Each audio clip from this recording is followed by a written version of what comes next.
Hey guys, Tim McAmis back out in the shop tonight. For whatever reason, we've done hundreds of videos and we were going through our stuff and we never have, we've kind of skipped over this blank housing, which is a really nice product for us. We've had these forever. We started making these back 30 years ago when we started our shop, but we've refined them quite a bit over the years, mostly because we've got more equipment now. We've got our own CNC equipment. We can do a lot more machining, a lot more stuff that we couldn't do back then. But building one of these housings is tough. I mean, there's a lot of stuff is involved in this when you're done. By the time you put the brackets on it, the back brace, put the ends on it, keep it straight, it's a lot. And but the hardest part's actually fabbing up this center and making this into a housing that you can start with. So we've done all that. We've designed all the plates. We do all the bending here and machining of the face plate. So there's a lot of features on here that, I mean, you can look around at some blank housings that some shops build. They haven't went through the same process that we have to make these things a little bit nicer, a little bit stronger. So I'm just going to point out a couple of those features tonight, because we have these available in what we call a wide version and a narrow version, and that's just going to talk about the like the banjo part of this, which is the center part, which this is a wide one here, which is 17 1/4 width. So that's going to be for 4-link bracket spacing around 18 1/2 and up or so. And then we have a narrower one, which is like 15 1/4, which this is all cut down, allows you to get the 4-link centers tighter. And you can look at these on our website and it'll kind of give you some direction on what to go with. But depending on what you're building it for and how wide your brackets are, you're going to want to keep the brackets as close to this or you can. I mean, you can go out some, but if you're going to go out, the wider, the closer you can get all this structure to your brackets, the better. So when you got a real narrow 4-link car, that's when you want to grab that narrower version, which is 15 1/4 here, so you can suck them brackets into like 16 1/2, somewhere in there. You can get them in tighter. So starting with this, I mean, everything here's all of this structure here is all 4130. It's 1/8 inch thick plate.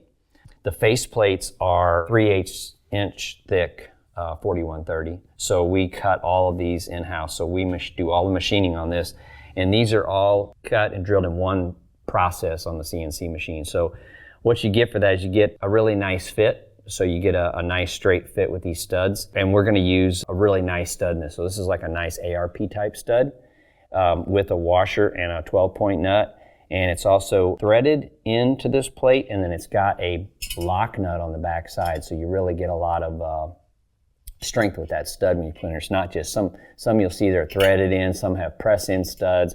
I mean, these are a nice hard stud. They're not going to give any trouble. But inside here, you're going to see there's some other bracing and stuff. So we'll come here. This isn't just like a faceplate welded to this back. There's internal gusseting in here, and the tubes then come all the way in, and there's a secondary bulkhead inside here that's going to lock this tube into place.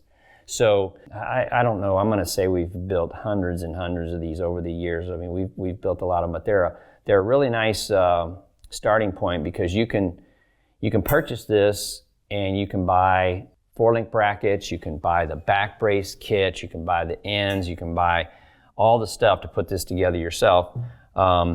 You're still going to need an alignment fixture, because when you put the ends on, you're going to need a solid bar through the center section to line those ends up. But this is going to be 42 inches end to end.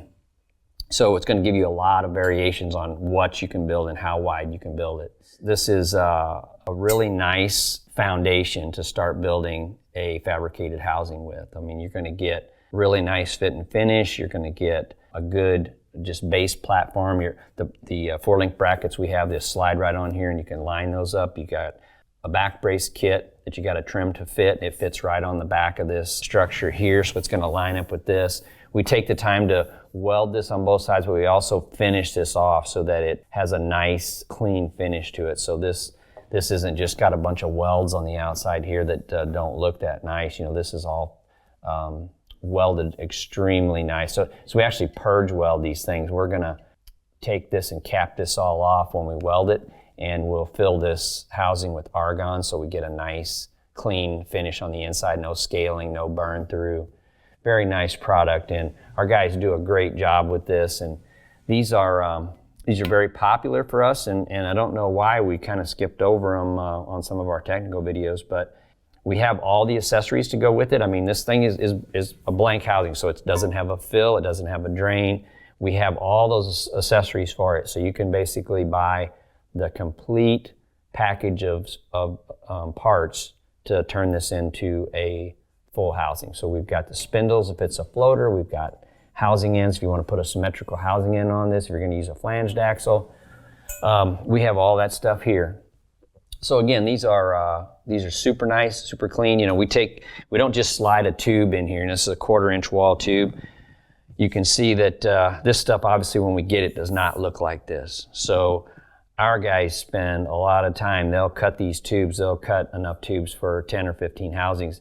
And then we have a fixture that goes up into our big lathe, and we will polish these down so that you don't have any of that crusty, stubbly finish on here. So you get a nice, clean tube.